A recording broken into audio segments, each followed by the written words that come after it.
I have said that I like a job lot. I like to get a bargain, and having seen this on eBay described as a number of marquetry kits and veneers going for less than a fiver, I thought, oh, what the hell, I'll go for that one. This is what arrived, and it's not just the surface, this goes down a good 6-7 inches.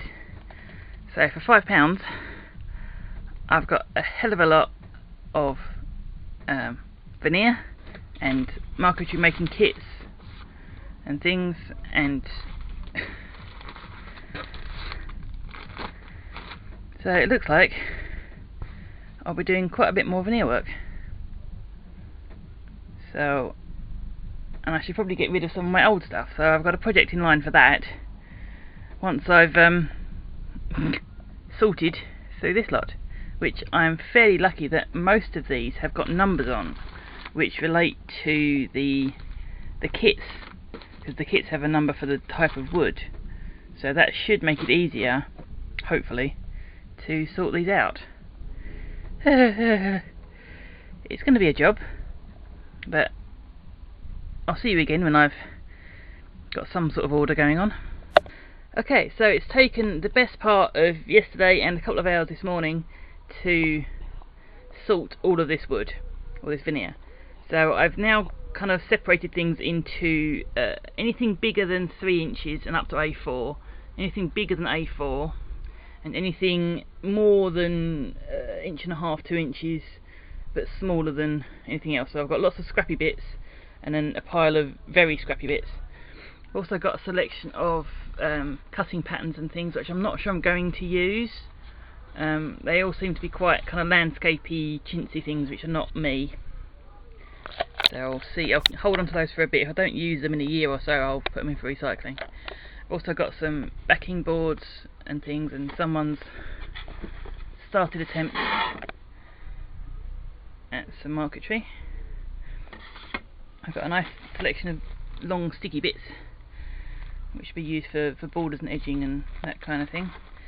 And I probably should, I'm going to throw away most of these, but before I do, I'm going to make as much as I can from them first. So the plan is to start cutting some bricks.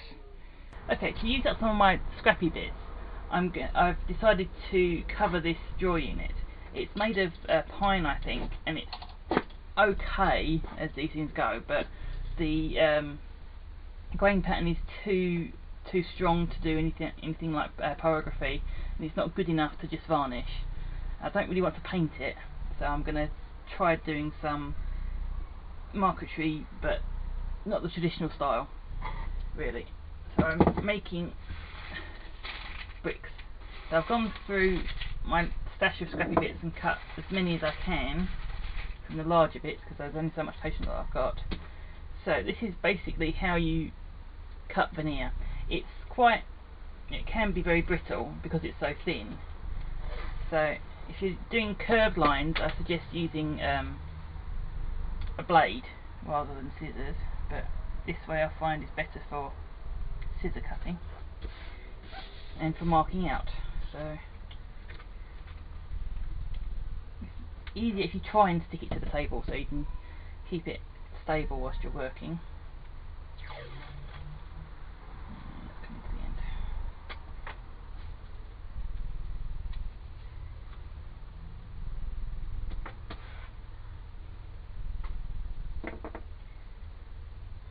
You can use regular kind of sticky tape as well, kind of sellotape, but you can't draw on sellotape, so this is better for this style.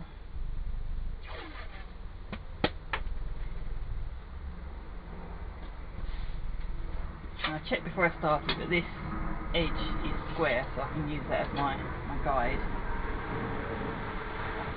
So I'm doing each of these 1.5 centimetres high.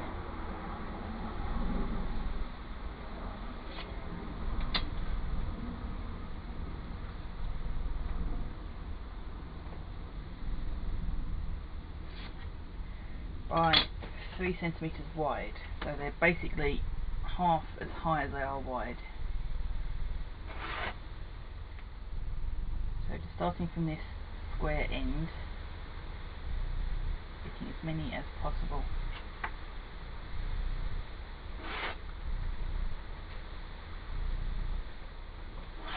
Oops, that's caught the edge of the wood.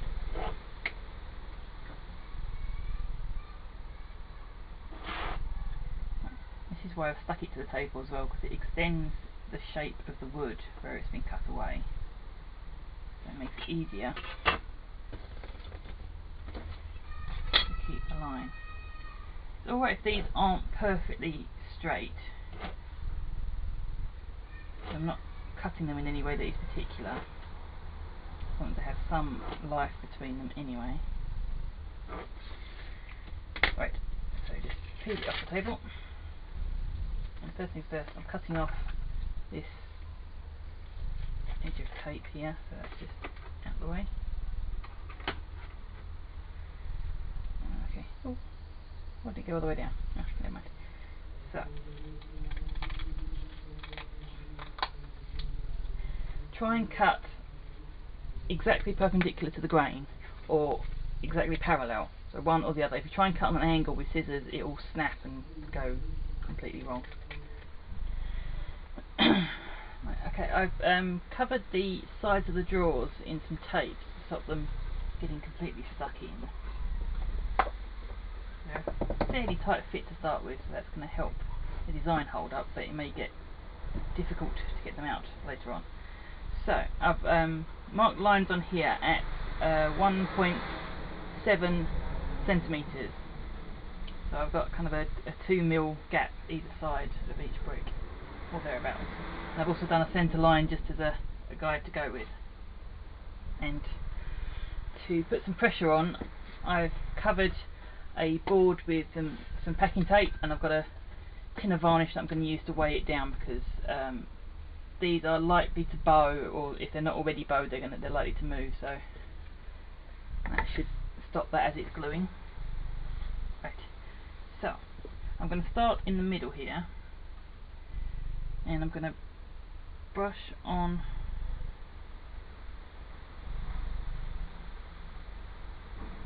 the glue, trying not to get it into the crack between the drawer and the frame. And it's fairly thick, so it's got a decent hold. And at random, I'm going to select a brick and just mark where I need to cut. So I've left the tape on for two reasons. One, I don't want to see the pattern. I want to let it naturally appear. And two, it will make them more stable for cutting. So the first one in, I'm just centering that on the middle line, like that. I'm going to have some difficulty with these corners here, so before I start gluing these, I'm going to cut them. Mark there, mark there, mark cross point. This is where having tape on is particularly useful. So I need to come down across the grain and then go with the grain. Okay, so I finished covering the entire thing in some veneer bricks, and it's got a layer of masking tape over the top as well to add extra pressure, and I'm just going to put my block here and press that side, because these bricks here weren't very tightly glued. Now, I calculated that I'd need 123. I made 130, and I've got 8 left, so I think in terms of use of the wood, that's a very good one. I'm tempted to do something like that on the inside of these drawers, but I think that's going to be overkill. So now I'm just making sure that all these sides are pressed in quite tightly as they dry to keep the wood flat. So I'm going to leave this overnight to make sure everything is completely set in properly, and I'll come back to you in the morning for kind of the unveiling. Okay, so this is set pretty much overnight to press. Well set all the way around. A couple of spots where it's kind of bowed up slightly, but hopefully that won't be a problem. So now comes the next task of removing all the tape. Now if the tape on the actual bricks comes off, that's not a problem, but I prefer to keep it on. That will protect the wood from the filler as I move on to the next stage.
Right.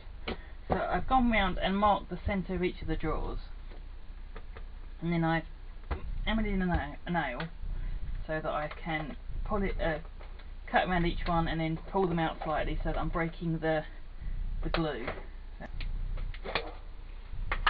Filler. Now, there's a marquetry filler that the professionals use, but I'm not one of those, so I'm using a standard lightweight filler, and I'm just squidging it in to all the cracks.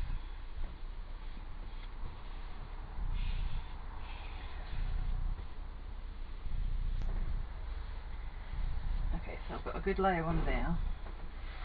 So what I'm going to use is my ruler to just scrape and level as much as possible. Ideally, you'd probably want to use a putty knife, but I don't have one of those, so I'm just scraping down.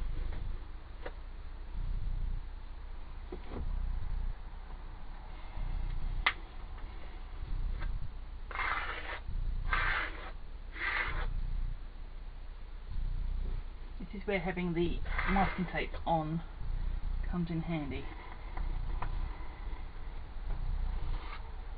Okay. With that done, I'm just going to move around and do the sides and then come back to the front. Done all the sides and the front now, so I'm going to put the rest of this away for the moment. I'm just going to run my blade back around each of the drawers just to clean them up again, and having done it once it should be fairly easy to find where the seam is.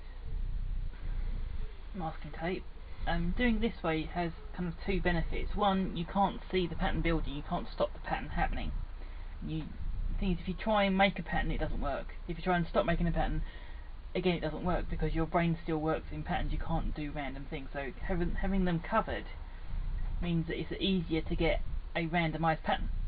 So here I've got a couple of the woods the same next to each other, but it doesn't matter because it is pretty much a random selection. So I've completely taken them all off. There was a couple that came off before I started peeling, which is fine, and a couple of spaces where I've had to refill in the filler because it chipped out. But again, that's fine. That may all happen again during the next couple of processes. So I'm going to leave the drawers in and finish this as far as possible with them in before I do anything about them.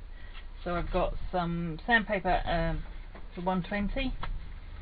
So because this is veneer, I'm going to be quite careful about the angle I go on. Most of these were cut along the grain so that I can sand this way without too much of a problem. But where they come up the sides here, you've got the grains sticking up together. So you just need to be careful on your angles. And at the bottom edge here, this underneath lip, there is nothing doing on that. I might cut it back and put some veneer on, I don't know yet. So first I'm going to just gently take off the larger raised sections. I'm using minimum pressure,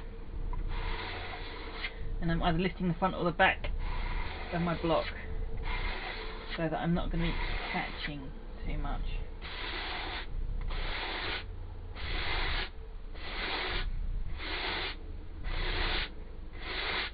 This you don't really want to rush, because if during this process you knock off some veneer, you need to be able to find it and stick it back on again. So taking this quite steady and doing one section at a time. Now I've got most of the high bits I've picked up already, so I can actually go at pace. Spoke too soon. So just be aware, anytime you stop, have a quick feel to make sure there's nothing that's sticking out too much.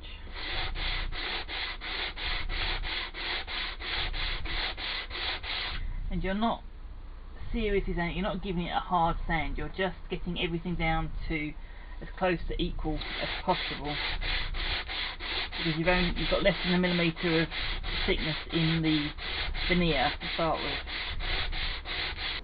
Bit of rag, getting the worst of the dust off.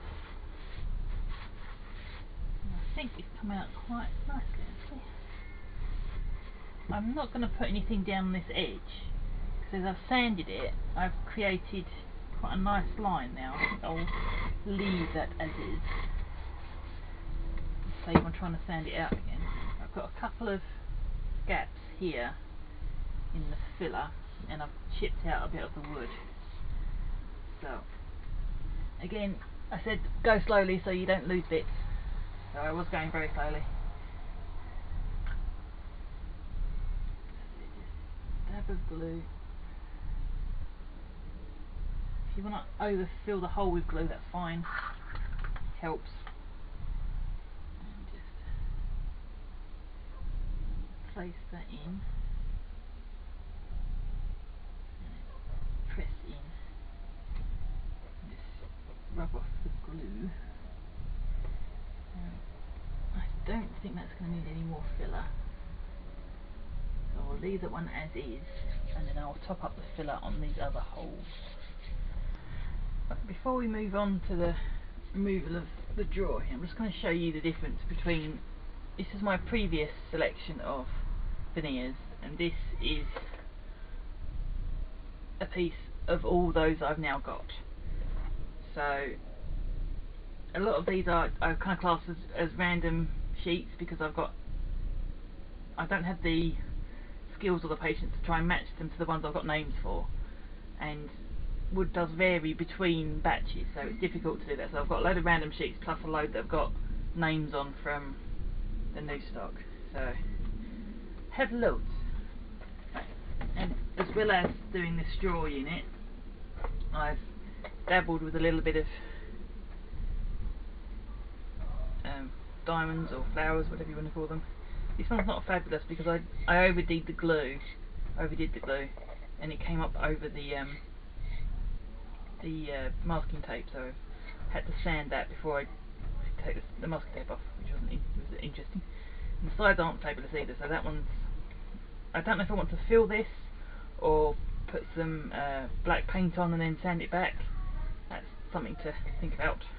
I'm also working on a money box using the similar kind of idea of random squares of scrap. I've got a couple more on the go. So back to this. This had a single coat of spray varnish, and I sanded it back to 120. Now I'm in the process of removing the drawers, and so far it's been easy. But now I've said that, this isn't going to play the game. So I'm using the original draw pull. So I've got a 3-hole pull here. I'm only going to put 2 holes in. Right, so to line these up, I'm holding my pen over the central hole I made, and then lining up with the centre of the pull. Make a mark.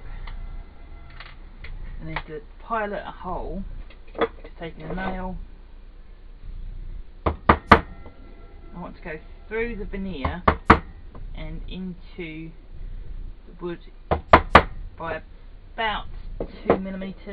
So it's a fairly decent amount of depth in now. And how will this thing come out? Not very. I'm just putting in the first 2, or the top 2 screws.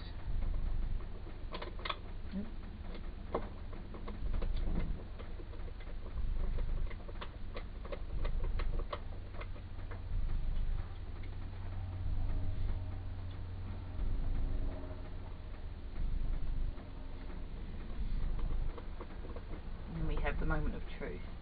All of these have come out without too much difficulty. So I'm first going to try and just pull. No, it's not coming. So I'm just going to run my blade down all 4 sides.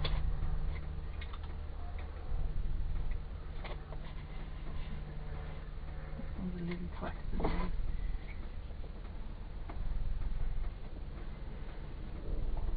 That should break any connections we've got here. And I've also managed to chip off a couple of small pieces, so I'll come back to those. Now it should, there you go, just pull out. This video is getting rather long, so I'm going to shorten it down to 2 parts of about 20-25 minutes, which is much easier to watch. So I've got to the point of decorating for this one.